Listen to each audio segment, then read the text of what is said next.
السلام علیکم. نن زما د ویډیو مقصد یو پیغام دی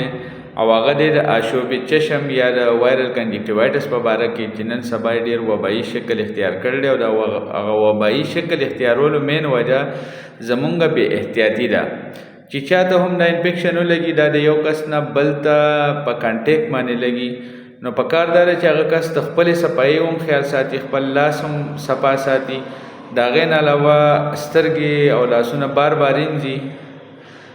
د سترګو ډاکټر چې دی د هغه سره د خپله معاینه وکړي او د خپل فرینډ سرکل چې دی یا فیملی سرکل چې دی د هغې نه د احتیاط کوي چې چاته هم د علامات شروع شي چې د هغه سترګې سرې کېږي، اوبه کوي، نور ته بریښي یا پای کې اریټیشن یا فارن باډي سینسیشن کېږي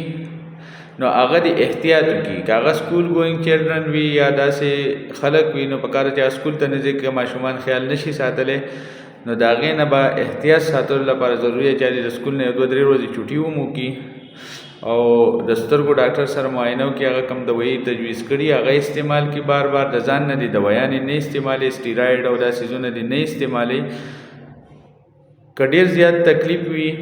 نو کور دی آرام وکړي، د واورې ټکور دی ورکړي یا د یخ اوبو باندې د سترګې ووینځي،